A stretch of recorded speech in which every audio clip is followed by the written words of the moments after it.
वस्सलामु अला रसूलिल्लाहि सल्लल्लाहु अलैहि वसल्लम व अला आलिहि व सहबिहि अजमईन व बाद। मुख्तसर सी बात हम लोग सुनेंगे इंशाअल्लाह। देखिए, कल हमारी बात चल रही थी कि वित्र में जो हम लोग दुआ पढ़ते हैं उसका क्या मतलब है, तो हिदायत का क्या मतलब है हम लोगों ने सुना था।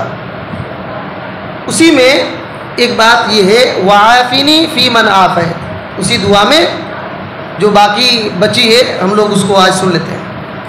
वाफ़िनी फ़ी मन आफ़ैत उसमें है, उसका मतलब क्या है? ए अल्लाह ताला, जिन लोगों को तूने आफ़ियत दिया है, बचाया है, उनके साथ साथ मुझे भी बचाना, आफ़ियत देना, ये उसका मतलब है। किस चीज़ से बचाना, किस चीज़ से आफ़ियत देना? इब्न उसैमीन रहमतुल्लाह अलैह फरमाते हैं कि मिन अमरादिल कुलूब व अमरादिल अब्दान, ए अल्लाह ताला हमको दिलों और बदन की बीमारियों से बचाना। बात समझ आ रही है? इस दुआ में इतनी बड़ी बेहतरीन बात है, अल्लाह हमको दिलों की बीमारियों से और बदन की बीमारियों से बचाना, ये उसका मतलब है। कहते हैं कि जब बंदा दुआ करे तो उसके दिमाग में ये बात हो, उसके दिमाग में ये बात हो, अल्लाह ताला से दुआ करे कि अल्लाह ताला बदन की बीमारियों से और दिलों की बीमारियों से मुझको बचा ले, आफियत दे दे। जब दुआ बंदा करे दुआए कुनूत में तो दिमाग में ये बात हो। कहते हैं कि बदन की बीमारी तो बहुत मारूफ है, हम लोग जानते हैं, बुखार आना और बहुत कुछ बीमारियां आती है बदन में, लेकिन दिल की बीमारी क्या है और दिल की बीमारी कहाँ से आती है, कैसे होती है? याद रखिए, इब्न उसैमीन रहमतुल्लाह अलैह कहते हैं कि दिल की बीमारी बदन की बीमारी से भी खतरनाक है। दिल की बीमारी बदन की बीमारी से भी खतरनाक है, और दो वजह से दिल बीमार होते हैं, दो वजह से दिल बीमार होते हैं। कहते हैं कि अमरादु अश-शहवाति अल्लती मनशुहा अल-हवा, कहते हैं कि वो जो दिल में बीमारी पैदा होती है एक हवा की वजह से, ख्वाहिश परस्ती की वजह से, ख्वाहिश परस्ती की वजह से, दूसरी जो है जहालत की वजह से, इल्म ना होना, इल्म ना होने की वजह से, और ख्वाहिश परस्ती, ये दोनों दिलों की बीमारी की जड़ है। अगर इल्म नहीं है, शरीयत का इल्म नहीं है तो दिल बीमार हो जाए, और अगर ख्वाहिश परस्ती है तो भी दिल बीमार होगा, तो भी दिल बीमार होगा। और इसका इलाज क्या है? ख्वाहिश परस्ती के इलाज अल्लाह की और रसूल की इत्तबा है। ख्वाहिश परस्ती का इलाज अल्लाह और उसके रसूल की इत्तबा है, और ये जो जहालत है उसका इलाज इल्म है, जहालत का इलाज इल्म है। तो कहते हैं कि जो पहली बीमारी है हवा, ख्वाहिश परस्ती, कहते हैं कि जब इंसान के अंदर ख्वाहिश परस्ती आ जाए, हक को जानता है, हक को पहचानता है, लेकिन उस पर अमल नहीं कर पाएगा। हक को जानेगा, पहचानेगा, अमल नहीं कर पाएगा। रसूलुल्लाह सल्लल्लाहु अलैहि वसल्लम ने जो कुछ लाया है उसके उल्टा करेगा, क्योंकि आप सल्लल्लाहु अलैहि वसल्लम ने जो कुछ लाया है ये और ख्वाहिश परस्ती दोनों बिल्कुल अलग अलग चीज़ है। जिसके दिल में ख्वाहिश परस्ती होगी और रसूलुल्लाह सल्लल्लाहु अलैहि वसल्लम की इत्तबा नहीं कर सकता। जब इत्तबा करेगा तो ख्वाहिश परस्ती ऑलरेडी ख़त्म हो जाएगी। तो ये बात है, हमको देखना चाहिए कि हमारे अंदर ख्वाहिश परस्ती है, जहालत है, क्या है। और जब इंसान का दिल बीमार हो जाए तो याद रखिए बीमारी बदन में कहीं ना कहीं आएगी। दिमाग में कभी जिस्म के हाथ पैर में शल हो जाते हैं। इब्न क़य्यिम रहमतुल्लाह अलैह ने, अल्लाह अकबर, उनकी अद्दवा किताब है, अद्दा व दवा, बहुत तफसील के साथ जिक्र किया है। कहते हैं कि बदन में जो बीमारी आती है, दिल पहले बीमार होता है तब आती है, तब आती है। और यही दिल बीमार कैसे होता है? जहालत से और ख्वाहिश परस्ती से, जहालत से और ख्वाहिश परस्ती से। और दूसरी बात कहते हैं कि जहालत, कहते हैं कि लिअन्नल जाहिल यफ़अलुल बातिल यदुन्नु अल हक़, जाहिल आदमी बातिल काम करता है, बातिल काम करता है, झूठा काम करता है, लेकिन उसी को हक समझता है, उसी को हक समझता है, क्योंकि इल्म नहीं है। कहते हैं हाज़ा मर्ज़ुन ख़तीरुन जिद्दा, ये बहुत खतरनाक बीमारी है जहालत, जहालत बहुत खतरनाक बीमारी है। कहते हैं कि फ़अन्त तस्अलिल्लाह अल-मुआफ़ात वल आफ़िया मिन अमरादिल अब्दान व मिन अमरादिल क़ुलूब, कि आप अल्लाह ताला से दुआ कीजिए आफ़ियत का, बचाव का बदन और दिल की बीमारियों की बचाव का दुआ कीजिए। कहते हैं कि ये शुबहात और शहवात डाउट्स की बीमारी है, दिलों में याद रखिए ये दोनों बीमारी आ गई तब शिर्क आएंगे, कुफ्र आएंगे, बिदआत आएंगे, खुराफात आएंगे, रस्म रवाज आएंगे और नाफरमानी आएंगी। जितनी भी गुनाह की बातें ये दोनों बीमारी से आती हैं, दिल के बीमारियों से। तो ये बात है। तो और उसी तरीके से इस दुआ में जो दुआए कुनूत है उस दुआ में क्या है, वह तवल्लिनी फी मन तवल्ले, ए अल्लाह ताला जिसका तू वली बन गया है मेरा भी वली बन जा। वली बोले तो मददगार, वली बोले तो मददगार। ए अल्लाह ताला जिसको तू हिफाजत करने वाला बन गया है मेरा भी हिफाजत करने वाला बन जा, मेरा भी वली बन जा। अगर वली अल्लाह ताला बन जाए तो क्या फ़ायदा होगा। याद रखिए विलायत दो तरह से है, विलायत दो तरह से है, एक विलायत खासा और एक विलायत आम्मा। यानी ख़ास वली, ख़ास बंदों का अल्लाह वली है और तमाम बंदों का भी वली है, तमाम बंदों का मदद करने वाला, चाहे काफिर हो मुशरिक हो, सबका अल्लाह ताला उमूमी वली है, मदद करता है। लेकिन ख़ास वली अल्लाह का, अल्लाह ताला ख़ास वली मोमिनों का है, मुत्तकी का है, ख़ास वली। और जब अल्लाह ताला वली बन जाए, अल्लाह अकबर, कितना बड़ा फ़ायदा होगा।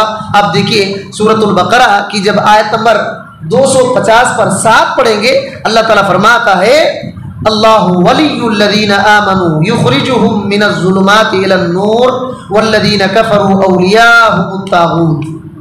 फरमाया कि अल्लाह ताला उन लोगों का वली है जो लोग ईमान लाए, जो लोग ईमान लाए हैं। अल्लाह वली बनकर के क्या करता है मोमिनों को, युखरिजुहुम मिनज़्ज़ुलुमाति इलन-नूर, अल्लाह ताला उनको अंधेरों से निकालता है, नूर की तरफ ले जाता है, अंधेरों से निकालकर नूर की तरफ ले जाता है। वल्लज़ीना कफ़रू, जो लोग काफिर हैं वो लोग तागूत इनका वली है, तागूत इनका वली है।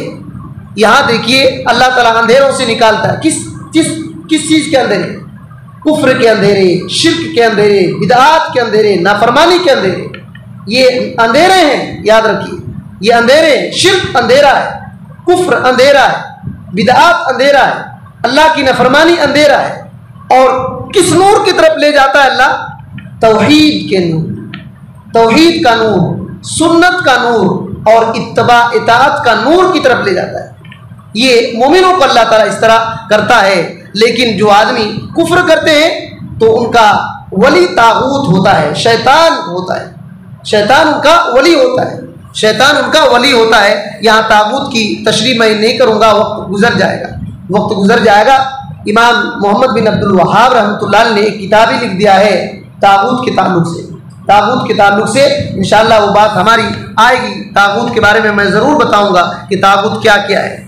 तो कहते हैं कि हमको चाहिए कि विलायत खासा अल्लाह से मांगे, विलायत खासा अल्लाह ताला से मांगे और विलायत आम अल्लाह ताला तमाम का वली है। कैसे? अल्लाह ताला ने सूरह अल-अनाम जो 6 नंबर की सूरह है उसकी आयत नंबर 60 पर 1 में कहा कि हत्ता इज़ा जाअ अहदहुमुल मौत तवफ़्फ़तहुम रुसुलुना वहुम ला युफ़र्रितून, कि जब उनके मौत का वक्त करीब आ जाता है, वक्त आ जाता है तो हमारे फरिश्ते उनके पास जाते हैं वफात देने के लिए, मौत देने के लिए, और लेट नहीं करते, लेट नहीं करते। जब मार दिए जाते हैं, रूह कब्ज़ कर लिए जाते हैं, तब क्या होता है, सुम्मा रुद्दू इलल्लाह मौलाहुमुल हक़, फिर उनको अल्लाह की तरफ जो उनका मौला है उसकी तरफ लौटाए जाते हैं। तो अल्लाह ताला ने यह कहा, क्या कहा कि अल्लाह मौला है, तमाम लोगों का वली है, ये आम वली है। अल्लाह ताला तमाम लोगों की देख रेख करता है, मदद करता है। इस ज़मीन पर काफिर को भी खाना देता है, काफिर को भी हवा पहुँचती है, बारिश होती है तो काफिर के घर में भी बारिश होती है। ऐसा नहीं कि सिर्फ मोमिन मुसलमान के घर में बारिश होती है, ऐसा नहीं। अल्लाह ताला को अल्लाह ताला दुनिया में काफिर मुशरिक सबको मदद करता है, लेकिन ख़ास मदद अल्लाह ईमानदार को करता है। क्या देकर? ईमान देकर, हिदायत देकर और नेकी कमाने की तौफीक देकर अल्लाह ताला मदद करता है दुनिया में, और आखिरत में जहन्नम से बचा कर मदद करेगा, जन्नत में जगह दे करके मदद करेगा, हिसाब हल्का करके मदद करेगा। ये अल्लाह ताला का वली होने का मतलब होता है। और एक बात दुआ में क्या है, वो बारिक ली फीमा आते, ए अल्लाह ताला जो कुछ तूने मुझको दिया है उन नियमतों में बरकत दे, उन नियमतों में बरकत दे। बरकत कहते किसको है? यहाँ दुआ में ये है कि अल्लाह ताला जो मुझको दिया है तू उसमें बरकत दे। बरकत क्या है? बरकत क्या है? याद रखिए, खुलासा ये है कि बरकत, उलमा इकराम ने कहा ये बरकत बिरका से आया है। बिरका बोले तो तालाब, जिसको आप लोग तलू तलू कहते हैं। तालाब में क्या है, क्या रहता है? पानी रहता है ना, गहरा रहता है, और पानी बहता है? नहीं बहता, ठहरा रहता है। तो बरकत उसको कहते हैं कि नियमत बाकी रहे और ज्यादा रहे। बात समझ में आ रही है? बरकत अल्लाह ताला की दी हुई जो नियमत हमारे पास है वो बिल्कुल जमे रहे, खत्म ना हो जाए। अगर किसी के पास एक दिन में 1 करोड़ आ गया और सुबह खत्म हो गया, क्या फायदा हुआ? क्या फायदा हुआ? वो बाकी रहे और बढ़ता रहे, ये बरकत है, ये बरकत है। बात समझ आ रही है? अच्छा, अल्लाह ने हमको क्या दिया है? अल्लाह ताला ने हमको दिया है माल, अल्लाह ने औलाद दिया है, इल्म दिया है, इज्जत दिया है। ये माल बाकी रहे और इसका फायदा हम उठाए, ये बरकत है। उसी तरीके से औलाद हमारी बाकी रहे, हमारी फर्माबरदारी करे, ये बरकत है। और उसी तरीके से इल्म बढ़ता रहे, उस पर अमल भी करे, ये बरकत है, ये बरकत है। तो हमारे पास अल्लाह के फजल व करम से जो कुछ है, थोड़ा बहुत इल्म या तो माल या तो औलाद अगर है तो इसमें बरकत की दुआ करना, इसमें बरकत की दुआ करना चाहिए। और कहते हैं कि बहुत सारे लोग हैं जिनको अल्लाह ताला ने बहुत माल दिया है लेकिन फकीर बहुत बढ़े हुए हैं। इनके माल से फकीरों को कोई फायदा नहीं होता, यजमाऊनहु वला यंतफिऊन बिही। ये माल को जमा कर के रखते हैं और इसका कोई फायदा नहीं होता। कहते हैं हादा मिन नज़इल बरकते, ये बरकत को छीन लेना है। अल्लाह ने इनके बरकत को छीन लिया है, गरचे कितनो माल हो इनके। उसी तरह कहते हैं कि बहुत सारे लोगों के पास औलाद है, बच्चे हैं, लेकिन वो बच्चे का कोई फायदा नहीं, नाफरमानी करते हैं वो बच्चे नाफरमानी करते हैं, तो उनके औलाद में बरकत नहीं। याद रखिए, एक ही बच्चा अगर है और हमारे बात मान रहा है, सही बात है, ऐसा नहीं कि अगर सिगरेट लेने के लिए भेज रहे हैं तो चला जा रहा है, ये बरकत है, ऐसा नहीं। नेकी के काम में हमारी बात को मान रहा है और नेकी के काम में हमारी बात को मान रहा है, इताअत कर रहा है, फरमाबरदारी कर रहा है, तो औलाद में बरकत है। चाहे एक ही बच्चा है और उसकी सेहत आफियत के साथ अल्लाह ताला जिंदा रखा है, तो ये बरकत है। और 50 बच्चे हों और कोई बात नहीं मान रहा है, उससे क्या लेना देना है? उसका क्या फायदा है? कोई फायदा नहीं होगा उसका। तो कहते हैं, और ऐसे बहुत सारे लोग हैं जिनको अल्लाह ने बहुत इल्म दिया है, लेकिन वो अनपढ़ की तरह है, वो लोग अनपढ़ की तरह हैं। कहते हैं ला यज़हरु असरल इल्म अलैहि फी इबादती, उस बंदे की इबादत में इल्म का कोई असर दिखता नहीं, उसका असर दिखता नहीं है, उसके अखलाक में कोई असर नहीं दिखता और उसके लोगों के साथ मामलात करने में कोई असर नहीं दिखता, बल्कि इल्म की वजह से अल्लाह के बंदों पर वो तकब्बुर करता है और लोगों को हकीर समझता है। तो कहते हैं अल्लाह ताला ने तो इल्म दिया, लेकिन आप देखोगे ऐसे आदमी को कि लोग उसके इल्म से फायदा नहीं उठाते, दर्स तदरीस से फायदा नहीं उठाते, और उसकी किताब अगर लिखे तो फायदा नहीं होता, बस अपने आप को इल्म है, बस दूसरे को कुछ भी फायदा नहीं देता। कहते हैं हादा बिला शक हिरमानुन अज़ीम, ये बहुत बड़ी महरूमी है। और कहते हैं कि तमाम बरकतों वाली चीज़ों में तो इल्म है, बहुत इल्म बरकत है, लेकिन अगर इस इल्म को फैलाया ना जाए, उससे फ़ायदा ना उठाया जाए, तो कुछ भी फ़ायदा नहीं होता, उसके अंदर बरकत नहीं होती है। और 4 चीज़ों को जिक्र किए हैं कि अगर किसी के पास इल्म है, उसको फैला रहा है, तो 4 बातें हैं, उससे फ़ायदा उठती है, उसको आदमी को जो इल्म वाला है उसको फ़ायदा होते रहता है। पहली चीज़ कहते हैं कि इल्म को फैलाया जाए अल्लाह के दीन के लिए। अगर कोई ऐसा बंदा कर रहा है, फतकूना मिनल मुजाहिदीन फी सबीलिल्लाह, तो तुम अल्लाह के रास्ते में जिहाद करने वाले की तरह हो जाओगे। अगर तुम्हारे पास इल्म है, अगर तुम उसको फैला रहे हो, दीन अल्लाह का दीन को फैला रहे हो, तुम मुजाहिद की तरह हो जाओगे। और मिसाल क्या देते हैं अल्लाह अकबर, बहुत बेहतरीन मिसाल है। कहते हैं लिअन्नका तफ्तहुल कुलूब बिल इल्म, क्योंकि तुम अपने इल्म से लोगों के दिलों को फतह करते हो, तुम लोगों के दिलों को फतह करते हो, जीतते हो, लोगों के दिलों को जीत लेते हो। जैसे कि अल्लाह के रास्ते में मुजाहिद करने वाला आदमी अपने ईमान और अपने हथियार से मुल्कों को फतह करता है, मुल्कों को फतह करता है, उसी तरीके से तुम अपने इल्म से लोगों के दिलों को फतह करते हो। उसी तरीके से दूसरी बात यह है, कहते हैं कि इल्म की बरकत यह है कि लोगों को सिखाया जाए, लोगों को सिखाया जाए। क्यों? ताकि अल्लाह की शरीयत की हिफाजत हो, अल्लाह की शरीयत की हिफाजत हो और उसका सपोर्ट हो। क्योंकि अगर इल्म को ना फैलाया जाए, अल्लाह की शरीयत जो है बाकी नहीं रहेगी, अल्लाह की शरीयत बाकी नहीं रहेगी। अल्लाह ताला ऐसे उलमा को जिंदा रखता है ताकि लोगों को सिखाते रहे कि शरीयत क्या है। तीसरी चीज़ कहते हैं कि इल्म की नश्र में बरकत ये है, फैलाने में बरकत ये है कि जिसको आप इल्म सिखा रहे हैं, आप उन पर एहसान कर रहे हैं, आप उन पर एहसान कर रहे हैं। अल्लाह के दीन के बारे में उनको बसीरत सिखा रहे हैं। जब वो बंदा अल्लाह की इबादत बसीरत के साथ करेगा तो जो कुछ इबादत करेगा उसको तो सवाब मिलेगा, साथ साथ उसकी इबादतों का सवाब आपको भी मिलेगा।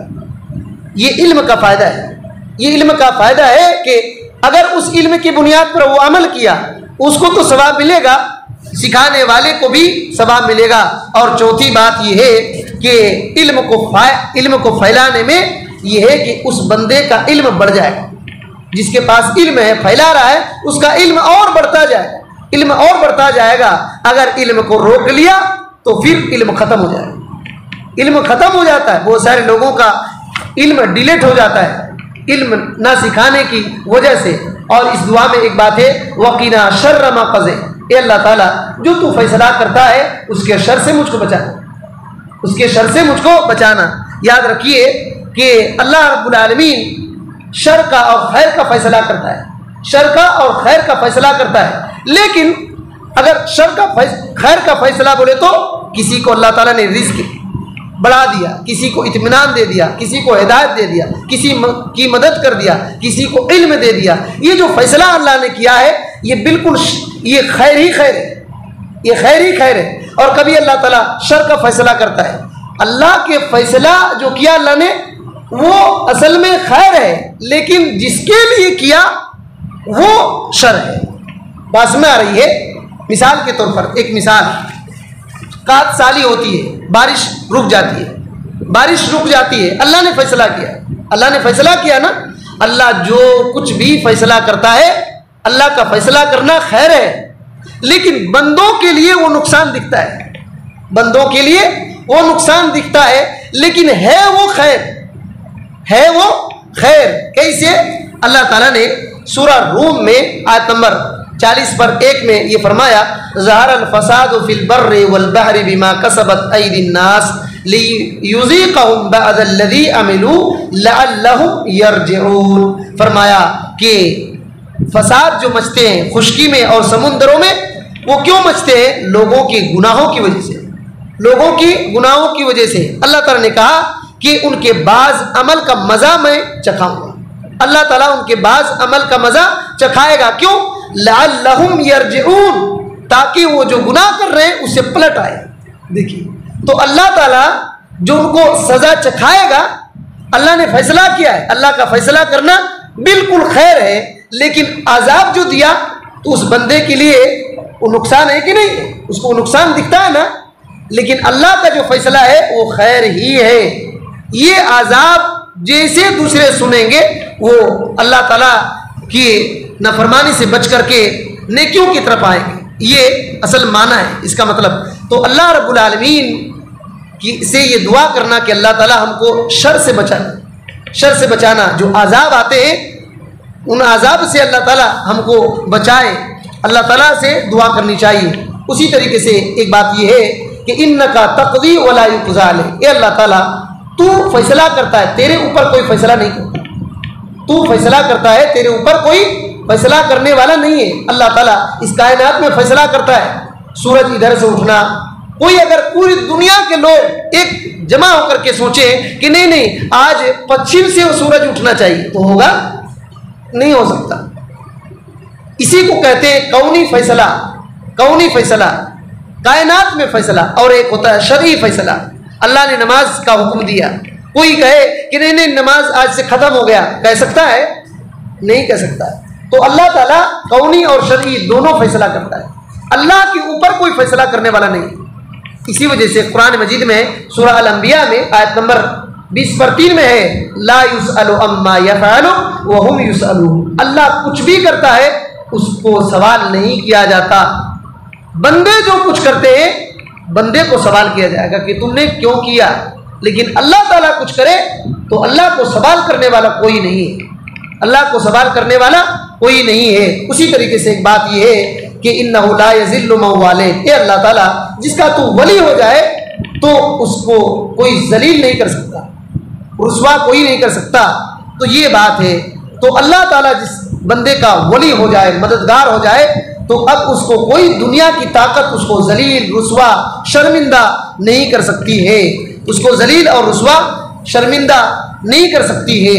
और याद रखिए, अल्लाह का वली कौन होगा? अल्लाह का वली कौन होगा, या अल्लाह ताला किसका वली होगा? जिस आदमी के अंदर दो बातें होगी उसी का वली अल्लाह बनेगा, याद रखिए। और वो आदमी औलिया अल्लाह में होगा। दो सिफत जिसके अंदर होगी, एक ईमान और दूसरी तकवा। ईमान और तकवा, अल्लाह ताला ने इस बात को जिक्र किया सूरह यूनुस में आयत नंबर 60/2 और 60/3 में कहा, अला इन्ना औलिया अल्लाहि ला खौफुन अलैहिम वला हुम यहज़नून अल्लज़ीना आमनू व कानू यत्तक़ून। फरमाया कि खबरदार हो जाओ, बेशक अल्लाह के जो औलिया हैं उनको कोई डर नहीं है, कोई गम नहीं है। और ये कौन लोग हैं? अल्लाह के औलिया कौन लोग हैं? जो लोग ईमान लाए और जो लोग तकवा वाले हैं। जो लोग ईमान लाए हैं और जो लोग तकवा वाले हैं। याद रखिए, इसमें दो बातें। ईमान का ताल्लुक दिल से, इब्न उसैमीन रहमतुल्लाह अलैह की बातों का खुलासा मैं बोल रहा हूँ कि ईमान का ताल्लुक दिल से और तकवे का ताल्लुक जिस्म के पार्ट्स से। जिस आदमी का दिल सीधा हो गया और उसके पार्ट्स, जिस्म के पार्ट्स सीधा हो गए, वही आदमी अल्लाह का वली है। पार्ट्स, जिस्म के पार्ट्स सीधे हो गए, क्या मतलब? हाथ को हराम से बचाता है, आंख को हराम से बचाता है, जुबान को हराम बोलने से बचाता है, और अपने शर्मगाह को गलत इस्तेमाल से बचाता है, पैर को गलत इस्तेमाल से बचाता है। ये जिस्म के पार्ट का सीधा होना है। और दिल का सीधा होना, दिल में अल्लाह की मोहब्बत हो, अल्लाह पर तवक्कुल हो, अल्लाह पर ईमान हो, अल्लाह पर यकीन हो, और तौहीद हो, सुन्नत हो, बिदअत ना हो। ये जब दो बातें होगी तो वो आदमी मुत्तकी होगा। वो आदमी मुत्तकी होगा। तो अल्लाह ताला से जो हम लोग मांगते हैं कि अल्लाह ताला जिसका तू वली हो जाएगा उसको कोई जलील नहीं कर सकता। जो भी ईमानदार होगा और जो भी तकवा वाला होगा वो अल्लाह का वली है और वो इज्जत के साथ रहेगा। अगरचे दुनिया में वो लोग समझे कि बहुत जलील है, लेकिन है वो इज्जतदार। और हम लोग जो देखते हैं कि मुसलमान जलील हो गए, उसकी मेन वजह यह है कि आजकल मुसलमानों के दिल खराब हो गए, बिदआत, शिर्क, शहवात, ख्वाहिशात और जहालत की वजह से। और जिस्म के पार्ट सीधे नहीं, आँख का गलत इस्तेमाल, जुबान का गलत इस्तेमाल, दिमाग का गलत इस्तेमाल, गलत सोच करके, और अपने हाथ का, पैर का गलत इस्तेमाल, इसी वजह से जलील हो रहे। और याद रखिए, वला यइज़्ज़ु मन आदे, अल्लाह ताला जिसका तू दुश्मन हो गया कोई उसको इज्जत नहीं दे सकता। इसी वजह से याद रखिए, अल्लाह ताला हमारा दुश्मन हो जाए ये बहुत बड़ी बदनसीबी है। अब इज्जत न दुनिया में मिलेगी और न ही आखिरत। दुनिया और आखिरत में कभी भी इज्जत नहीं मिलेगी अल्लाह जिसका दुश्मन हो जाए।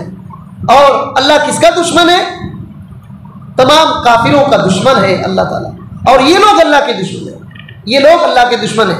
अल्लाह ताला ने फरमाया सूरह बकरा की आयत नंबर 90/8 में कहा कि मन काना अदुव्वन लिल्लाहि व मलाइकतिहि व रुसुलिहि व जिब्रीला व मीकाला फ इन्नल्लाहा अदुव्वुन लिल काफिरीन। कहा कि जो लोग अल्लाह के दुश्मन हैं, उसके फरिश्तों के दुश्मन है, उसके रसूलों के दुश्मन है, जिब्रील और मिकाइल के दुश्मन है, तो यकीनन अल्लाह ताला इन काफिरों का दुश्मन है। तो काफिरों का दुश्मन अल्लाह है। आप सोचिए, अल्लाह ताला इन काफिरों का दुश्मन है, ये लोग अल्लाह के दुश्मन है, हम उसको सर पे चढ़ा लेंगे और उससे दोस्ती करेंगे? याद रखिए, बहुत खतरनाक बात है।